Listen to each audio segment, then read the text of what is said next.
Welcome to Pickup Chronicles, episode 2, here with Nick Adams from Caravel Guitars.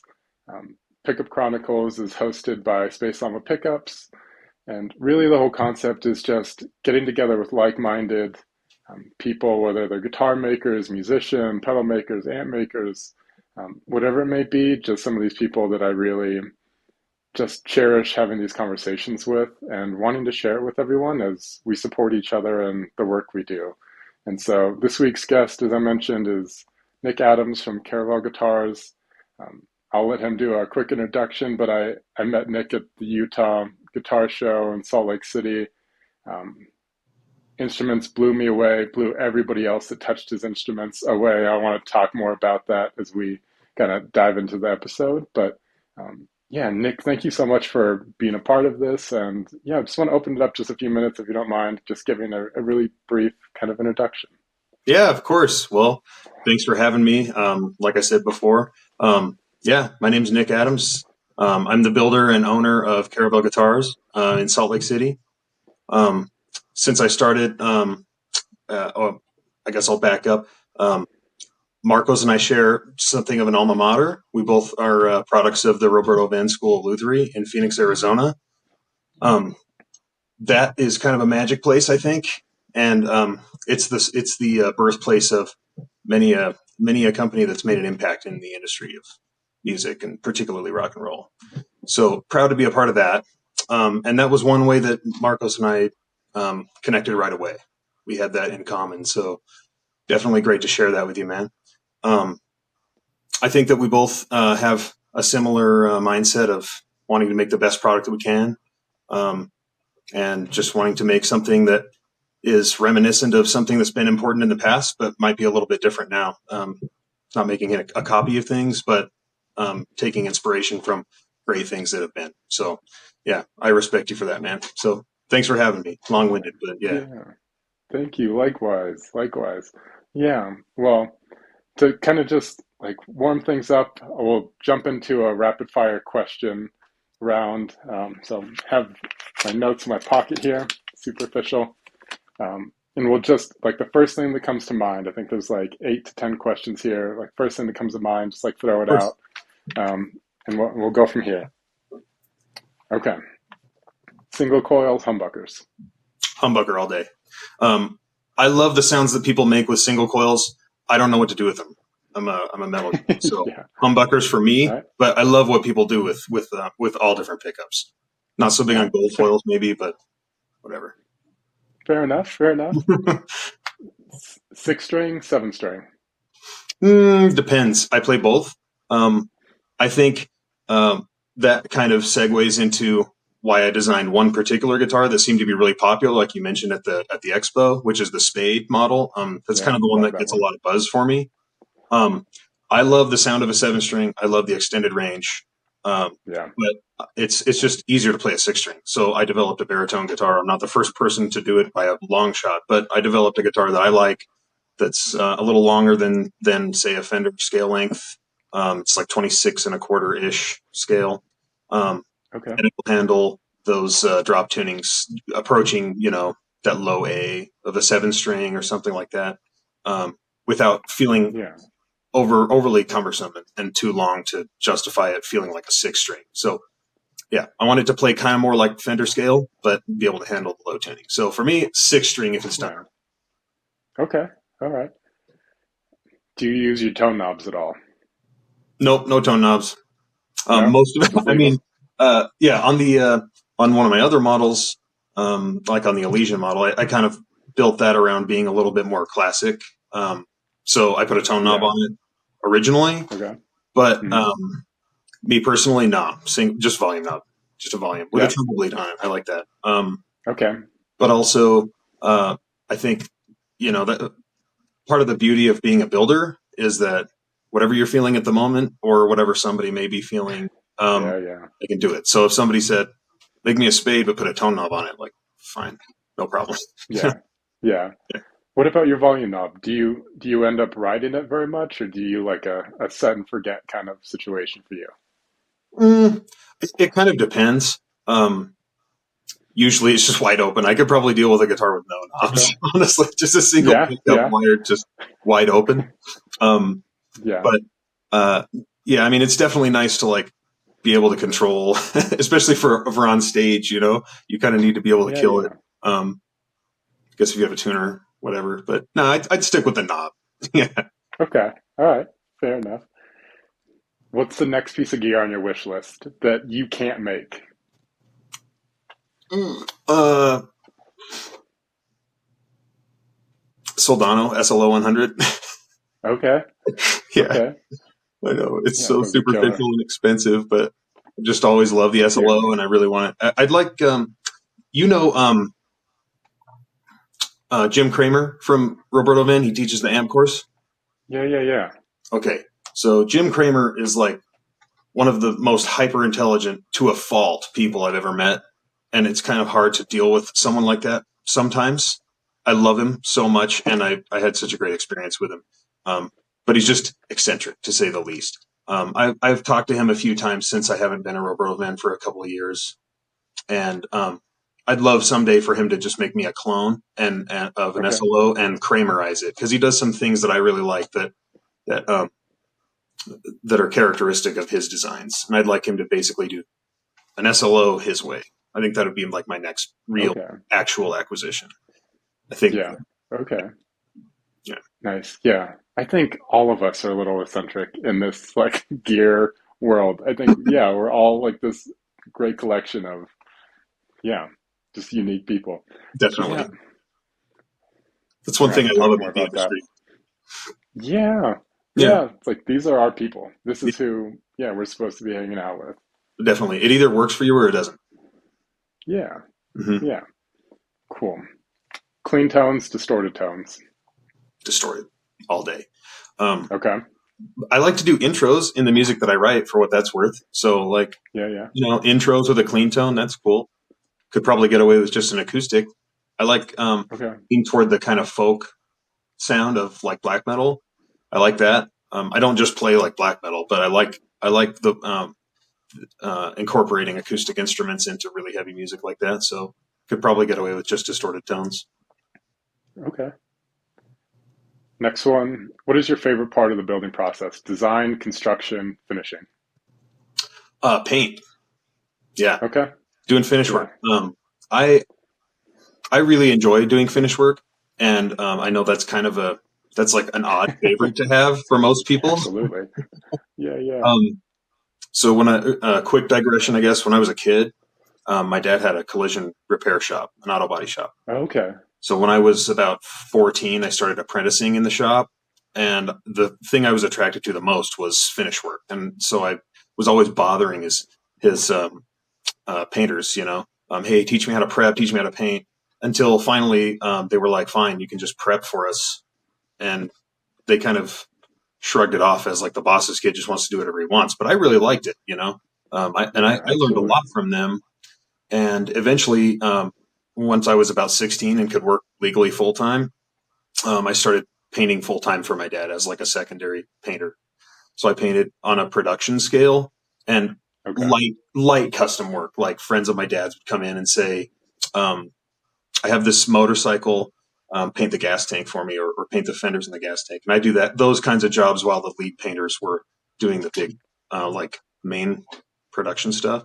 So anyway, Okay. um, I definitely have developed like an affinity for that type of work. It's reminiscent of a good time in my adolescence when I was learning a lot and just sponging up that knowledge. And to be able to do it now Right. on a guitar um, is really cool. And like I said, I know I realize why people don't like it because it's really hard and there's so many intricacies in it, but it's really satisfying at the same time when you nail it for that reason. Yeah. Absolutely. I mean, the finish on your guitars are incredible. I also know you just did some work for Haunt Audio, Yeah, thanks. some pedal enclosures, which are fantastic. Those are so cool. I'm Thanks. fighting the demons every day. I see those posted. I want one so bad. They're Um, awesome. I love that yeah, he's putting them out like one or two at a time, not just dropping them they're all at once. killer. And Yeah. even the circuits that he's putting in them fit the colorways. I think like Spencer's a cool guy. I think you met him at the expo too. I Okay. Yeah, he was there, but I mean that's where I met him. But regardless, one of these days we'll all get together. Maybe if the expo comes back to Salt Lake, he'll have Yeah. a booth up there or something. Yeah, absolutely. Yeah. I try and go through these questions and like guess what you're going to say beforehand. And I felt like it would be finishing just from some of the conversations we had. So Yeah, I hit that it would one. be. Well, I think I also really like neck carving, like carving in Yeah. general. That's why I prefer to hand carve all the bodies that I make, and all the necks that I Yeah. make are hand carved. They're each a little bit different. I try to nail them for like taper and things like that, like their overall profile and the taper. I try to get right. But because they're hand carved, they're each a little bit different. But I have kind of a style that kind of accidentally just feels like one of my necks, and I really like it. I mean, for what it's worth, it fits my hand. I carved it, so maybe someone with not these paws would disagree, but like I like it. I think it's cool. Yeah. I love carving. It's a really satisfying part of the process. Yeah. I know you've recently just got a CNC machine and are diving into that world, but also from conversations with you, it sounds like you're still like spending the time to do the handwork and utilizing CNC maybe a little bit differently than Totally, like taking over some of those parts that you do connect with and do love. definitely. So the CNC that I got is just like the small X carve, um, Okay. and I had never really been super interested in it because I've always made my own templates for things like control cavity covers, things like that. Humbucker routes or pickup routes or whatever, what have you. I've always made my own templates. But for repeatability, and because the source for my control cavity covers that I used to just buy went away, so I decided, well, I Okay. still want to use like a nice metal cover. Um, so how do I achieve that without having to like work with metal all the time with my hands? So I got the CNC so that I could do things like that. I could make my own Okay. templates, um, yeah, routing templates, control cavity covers, pick guard like on the Mage base, and like light engraving, things like that. But to be honest, the thing is so small that, and my process is otherwise pretty fast these days with some of the equipment that I have, uh, that it would literally be slower to make a body on a CNC than just making it myself. I mean, Yeah. nowadays I can have a body like planed and glued up in 30 minutes or less, and Okay. then once it's glued, I like go to lunch, come back, and I can cut the thing out. So Yeah. I mean, with like an hour and a half to 2 hours of work, the body is like almost done. It's like the neck that needs to happen after that. So you Okay. can really get flying. And if I had to lay it all up and then put it into the CNC and let the CNC cut it all out and do all the 3D carving, I mean, it would take that small CNC would take significantly longer than just doing it by hand. So at this point, Yeah. I like my CNC. It's cool and it's great for the repeatability thing of being able to make like clean, perfectly shaped routes for control cavity covers and things like that, um, or templates for those routes. But it's not doing the routing itself. I'm still doing all that by hand. Yeah. Okay. Yeah. No, I love it. I mean, I love watching your content and seeing you like do the carving, like dive in. You can tell that that is something that like is a labor of love. Like you just Yeah, like enjoy doing that. So thanks. yeah. Yeah, I do. I love it. I even if I never made a dime at it, I would still be making guitars into my old age. I think it's too satisfying to stop. Yeah. Yeah. It's kind of the best thing of all time. Yeah, it's kind of yeah, magic in a way. Like it's Yeah. something that I don't know. At least in my brain, it feels like something that I never like thought that I'd be able to pull off. To see it like coming together as like a nice product that's like competitive, and it's something that people might want. That's and as a guitar player myself, um, seeing the difference in what I can do, like in my opinion, versus what like comes out of a just a quick factory. It's pretty satisfying. It's cool. Yeah. Well, I want to shift a little bit to tell me about where this all started in terms of like what was the moment you fell in love with either music or the guitar? Certainly. I'll give you both. Um, my first instrument was well, I guess my first instrument was drums actually. I've always liked drums, and my dad got me a drum set when I was a kid. Um, He's a drummer. He's actually a really, really good drummer. Um, Okay. so I started as like a little child on drums, and I didn't really know what I was doing. I didn't develop much in that instrument, but I always thought they were cool. And then when I got to be about 12 or 13 years old, um, I can't think of like exactly an artist that probably kicked it off for me. Um, but it was probably in the classic rock era, that I was listening to at that time. I was having like a classic rock obsessive phase come about 12, 13 years old. So it was probably Yeah. like, or maybe like getting into like hair metal, hair Okay. bands and Yeah. stuff. Cause I was born in 92. That was phasing out, but kind of always look a generation behind. So I was kind of into like Led Zeppelin and 70s stuff, but I don't know. That was even a little bit old. I kind of liked the 80s era. So I would say like an artist that probably kicked it off for me was like Slash, which is crazy because I Okay. respect him and love him a lot now, um, as I did then. But I've like matured in my like taste of music and stuff. So, but I mean, I was listening to a ton of GNR and like AC/DC and things like that back then. And just hearing like classic rock blues based solos, I was like, oh man, I wish I could do that someday. So I got into bass. Like most people, it's like the cliche story of like, that seems too hard. I'll try bass. And then Yeah. I actually loved bass. I played it for a long time. And then eventually I was like, this could be easier if it were just a little smaller and just do the same thing. And I started playing guitar. So Okay. I've meandered through a few different instruments. Yeah. I still have a drum set. I play semi frequently. I did have a big like renaissance of drumming in my life when I was about 22, 23. I played drums a lot at that time for a couple of Okay. years, and then I came back to guitar. Um, yeah, I mean it's been a cool progression, and it's always been something that has like followed me and been a friend to me in my life. Music in general. Okay. That's so interesting. I feel like a lot of my favorite guitar players started on drums. It seems to be the best Yeah, foundation for just wonderful musicians. And I know people are just getting to know you through here, at least on my side, and the people that know you already know, but you are a fantastic guitar player, like a killer guitar player. thanks. So it seems to be like a really like tried and true path of a good foundation is starting with the drums.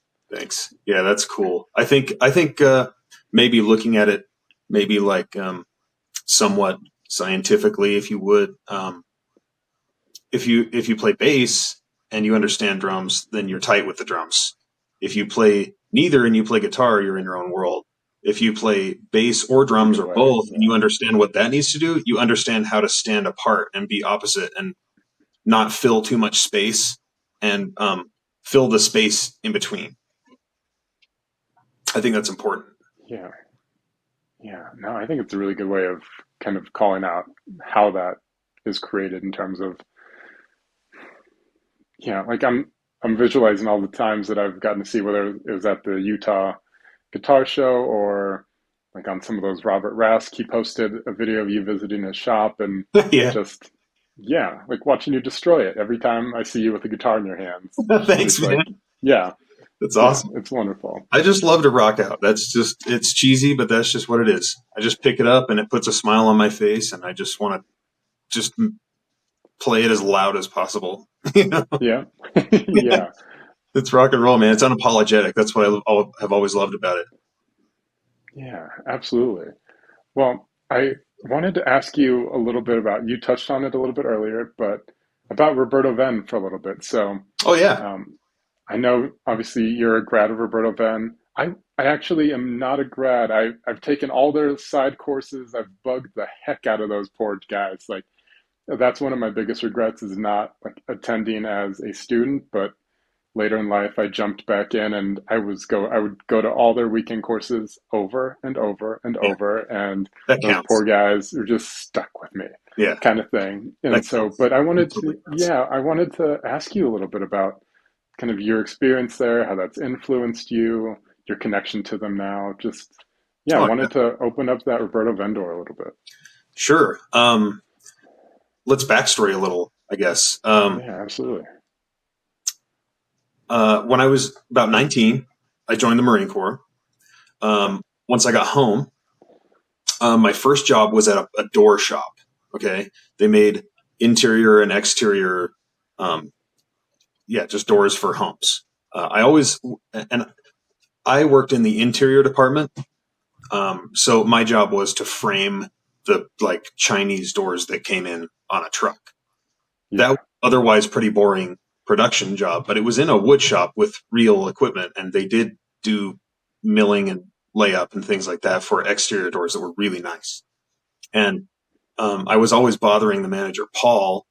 Um, Let me work in exterior. I really want to make doors. And he was like, yeah, give it a couple years and we'll see how it goes. That's the progression. Um, so I worked up to try to do that. And then, oh, have I still got you? Sorry, it Yeah. says we're Yeah. connecting. I got a little wheel. All right. Yeah. Anyway, so um, so I was working up to try to get into the exterior department. Um, that never happened. I ended up leaving that job. Um, Not on great terms, not on terrible terms, but not on great terms. I got fed up with it, and I said I want to just move to Park City, and I want to work in the ski industry because we're so close. And I was like, I just want to take like a couple of years and just do that, like just do something totally different, even just a season, I guess. At that point, I didn't really know if it would be a couple of years. Okay. We had an RV, so we moved the RV and winterized the crap out of it and put it up in Park City and lived right there, like 10 minutes from the base of Canyons Mountain Resort. And my first Okay. job there was as a bike mechanic. So I did the summer. They said, do you want to stay for winter? I said, yeah, of course. And that began a big journey of ski repair, which in Utah is a pretty, I wouldn't say like super lucrative position, but I mean, like, that's a reliable seasonal job that allows me to do other things in the summer. So, and namely, those things would be mountain biking. I was really into that at the time. So, I was doing the ski thing. I ended up taking over the shop. Then I ended up moving down to another shop. 6 years of that goes by. I get kind of tired of that. So, I kind of went back to woodworking, um, from the fondness that I had from that job, doing doors. Um, and I started making cutting boards and things like that. And I thought, like a lot of people, Okay. maybe I will make a side gig, out of like selling cutting boards on Etsy or something. So that that didn't get very far. But one day, my wife said, "You should try to make a guitar because you play guitar all the time, and you're always buying guitars, and it'd be cool if you could make your own, so you could stop buying them."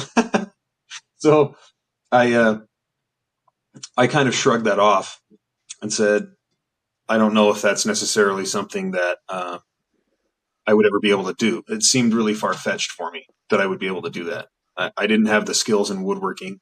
Um, and I played the guitar, but I didn't understand how to make a guitar. I didn't understand how to do those complex tasks that are involved in making it. So what I decided was, I would go and visit a family friend of ours who is a pretty well-known guitar repair tech here in Utah. His name is Dave Heslington, and he worked for a very long time at, Burt Murdoch Music in Orem, Utah. So he was a well-known tech here in Orem, and I went and talked to him, and I said, "Hey man, you've been a great tech to me my whole life. Can I apprentice under you for free and learn how to do Yeah. guitar repair?" And he said, "I would love to. My boss makes that call, and you have to be an employee to do it. So apply. And if he'll let you, Okay. have a part-time gig or whatever, then I'll happily teach you." So I applied. Didn't work out. They didn't have space for me. So I talked to him again, letting him know, "Hey, yeah, that didn't work out." And he was like, "Well, it's a bummer, but tell you what, if you really want to get into the industry, there's a there's a there's a school down in Phoenix somewhere. Can't remember what it's called. Whatever. It's 6 months. Look it up." And I kind of left Yeah. bummed out. I was like, okay. I was Oh, like, yeah. "Sorry, man. Well, sorry for wasting your time." And then 2 weeks goes by, and at this point, I didn't have a job, and it was because it was summertime. So I, just woke up one morning, and my wife went to work, and I thought, I'm just going to Google it. So I just Googled, guitar building course, Phoenix or whatever, and it's Hmm. like one of the first results. And I was like, that has to be it. That totally has to be it. Um, so I kind of kept pursuing it basically, and found out that like I could get a little bit of assistance if I needed it because they're accredited, which is big because most of those small schools are not accredited. Hmm. Um, and I guess a secondary roadblock would have been like, this is going to be expensive because you pretty much have to pay for the whole thing, move your whole life down there to do it. Um, but my wife Absolutely. came home that day and I showed her, I was like, this is that school, but it's like, it's going to cost me like, X amount of dollars or whatever to do it. And she was just so supportive. She was like, you should absolutely do it. You should totally do it. You might have to work for a year or two and save money, but if you'll save, I'll save. We worked together on it.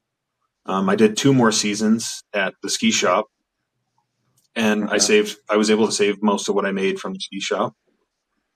And then one summer, we packed up our whole life and our dog and our cat, and we moved to Phoenix. And I did 8 months of intense 10 hours a day guitar building, and the Yeah. rest is kind of history. I mean, after that, I Okay. stayed for the follow-on course with Jim Kramer, the AMP course, which is fantastic. You should totally do it, especially you. Um, but once I was done there, I came home and I did everything I could to start making a shop. And it's been Yeah. 4 years of building the shop now, and it is what it is now. And I'm proud of it. It's cool. Okay. Yeah. One, I love your shop. I Thanks. absolutely stalk your Instagram post and like zooming in on the different tooling you have and looking on the background all the time, see what you have going on. Oh yeah. But yeah, You're welcome I anytime, love man. that If you ever get up background. there, take a tour. Come hang out Oh, with I would me and love see to. what we're doing.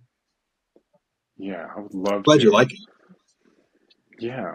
Yeah. And I mean, thank you for the background as well, because one of my favorite parts is like I mentioned about just doing this as well as just like having the friends we have is the background of all these people. Like when I get Yeah, to go to Roberto Venn and help teach the pickup winding class, just talking to the students, and everybody is so unique, and they somehow have found themselves in this like common space and common place in their life where they have a sole focus for this time period. And definitely. yeah, the background story I think is really fun to hear, whether it's someone, like you said, kind of had an opportunity to shift their life, or if they're just coming out of high school, if they're 50, 60, whatever it is, and they're just like, no, I'm doing this. Yeah, all It's types of people the, there.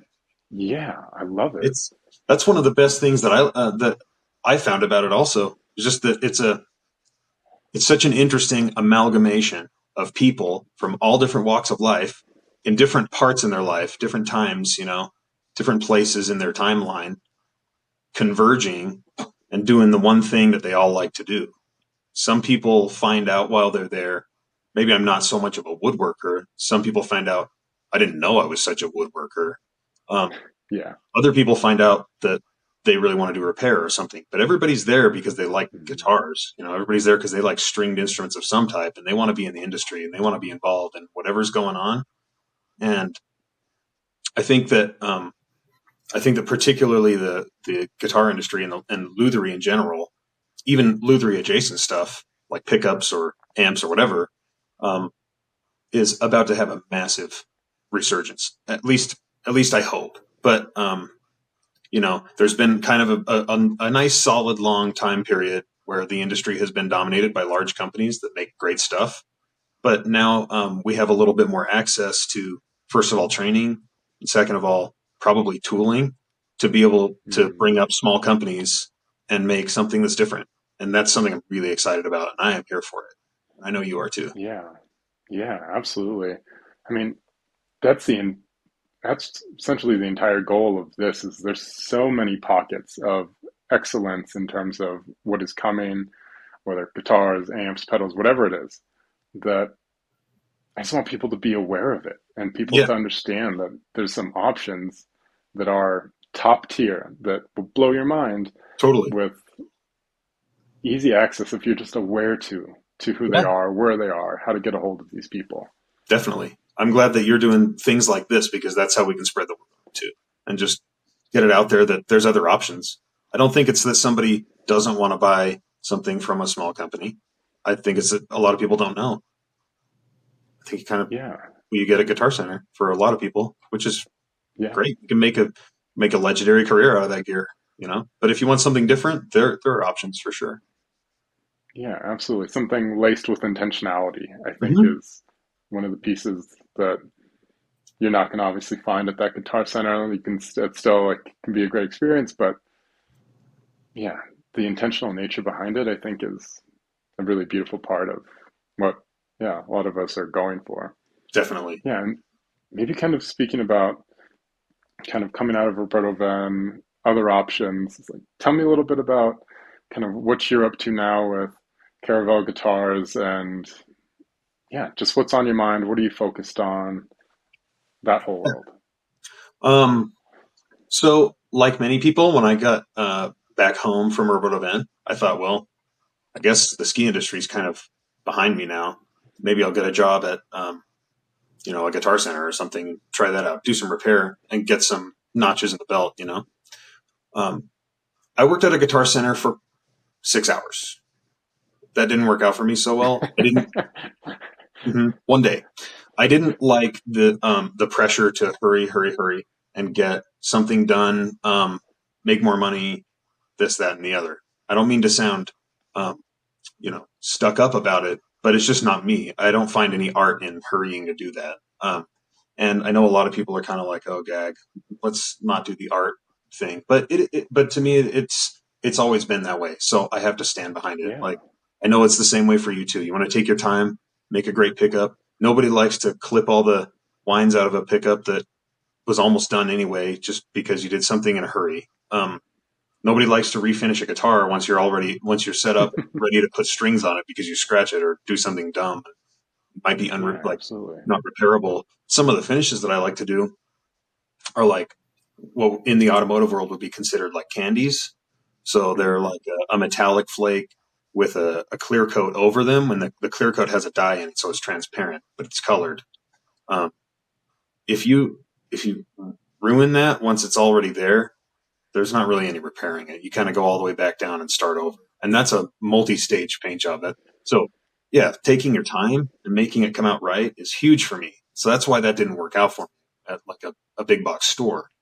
Um, I still think that that's a great avenue for people if you want to get into the lucrative side of being a guitar repair tech and maybe grow into a Yeah, smaller um, or a smaller position in a more reputable, maybe locally owned shop or something.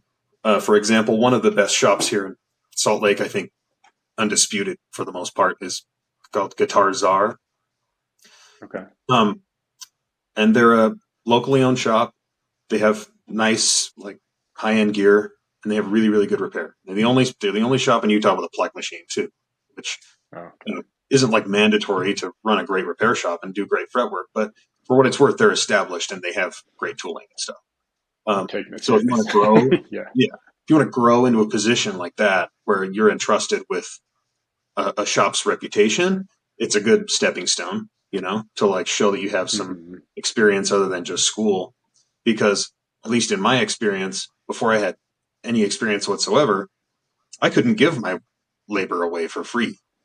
I went to many a shop to say, I just want to get into the industry. Just let me apprentice under somebody. I'll show up.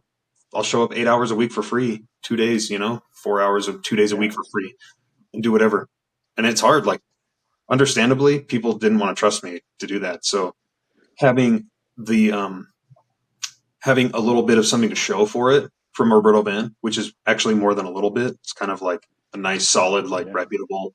Oh, you have had some formal training. At least is a great foot in the door.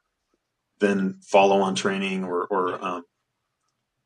experience in a repair context like Guitar Center is kind of only better. It's kind of just adds to your resume. Um, absolutely.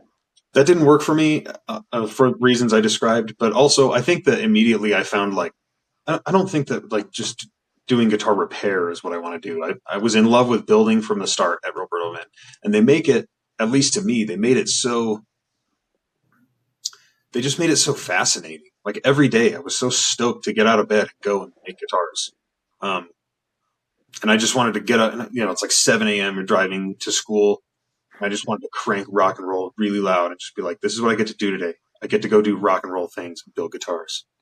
That's what I wanted to Yeah. do. So I didn't want to give that up just to do restrings and fix broken headstocks, you know? Yeah. There's something magical about being inside that workshop and yeah, thinking about how to carry that momentum and just that feeling of I don't have the right words to describe what it feels like just to be within those walls, considering the history, the builders that have come and gone from Definitely. there, the instructors that are currently there, and then how do you take that, even a little bit, bottle it up, take it with you as you go on to the next steps, I think is extremely difficult, but so important to Definitely. not lose that feeling. And yeah, but I feel very much feel like one just from watching you interact online a little bit and just kind of knowing you still have very close ties to other builders coming out of there, people you went there with, and creating that own pocket of that now in Salt Lake City as well. Definitely. Um, that was a big motivator for me. I think like once I got home, I was kind of sad. Honestly, I just felt like homesick, even though I was home. It's like, man, like I miss hanging out with everybody there. I miss seeing Steve-O and Jim and Mark, Hmm. everybody The in the shop. best. Yeah, yeah. And it's great. And it was just great energy to walk in there.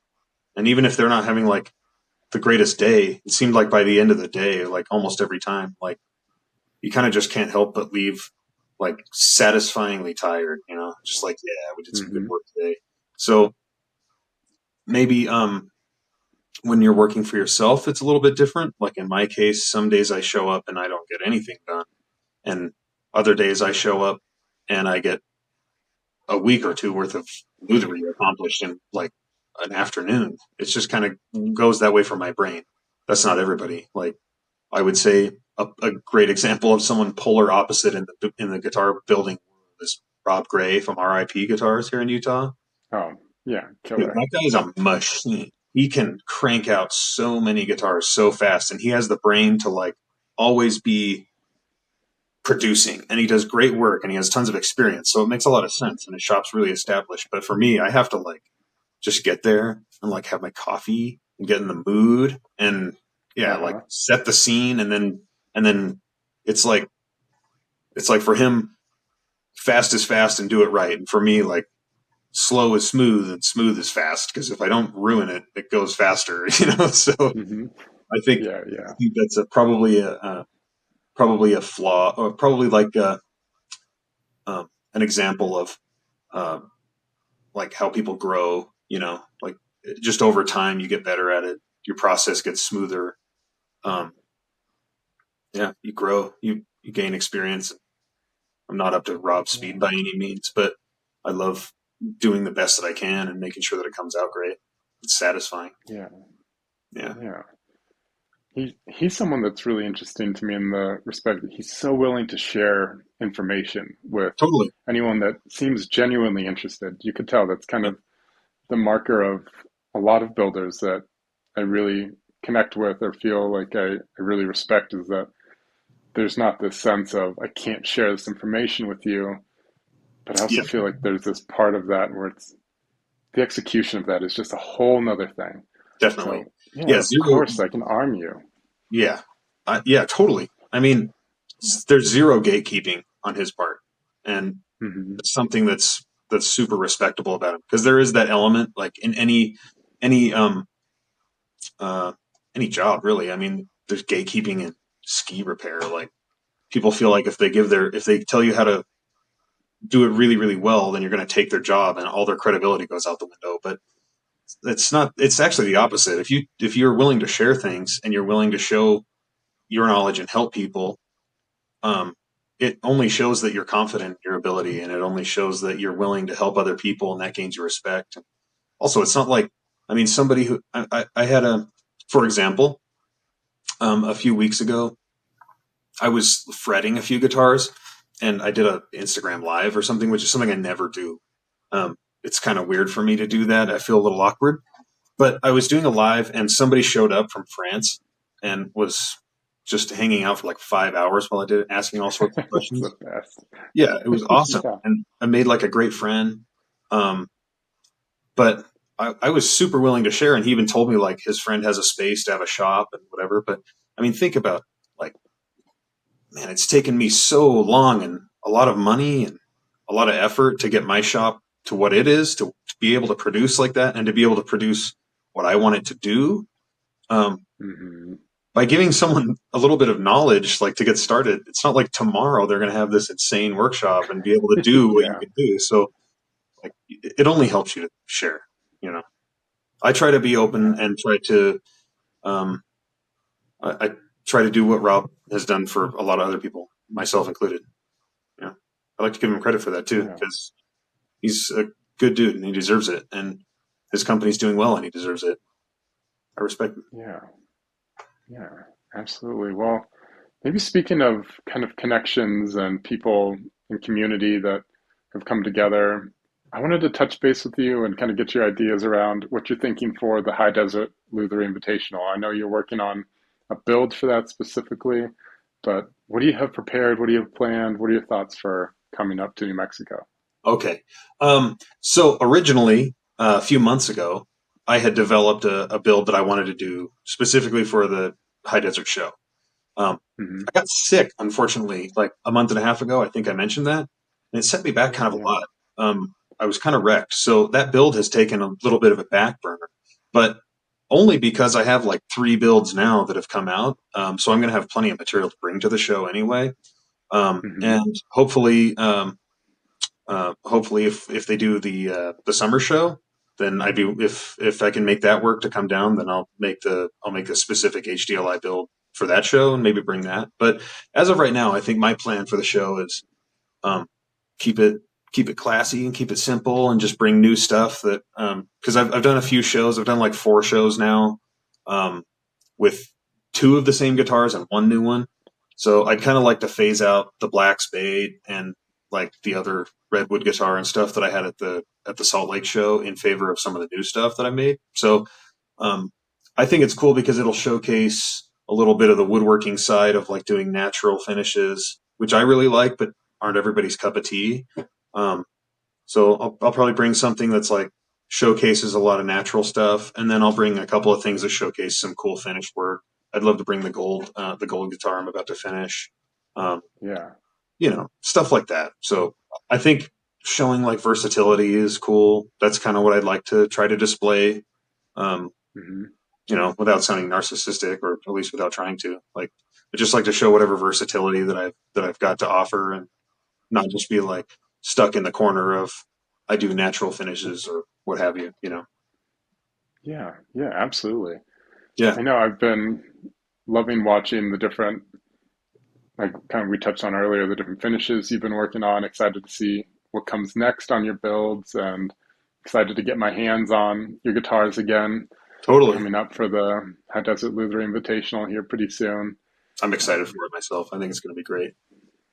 Yeah. yeah, and How about you? another Roberto Venn connection. Yeah, Definitely. um, yeah. Me, Yeah. How about you? I'm gonna try and take kind of a similar approach to what you're talking about. Of done a handful of shows now, trying to really figure out how do I want to show up for these things? What do I want the focus to be?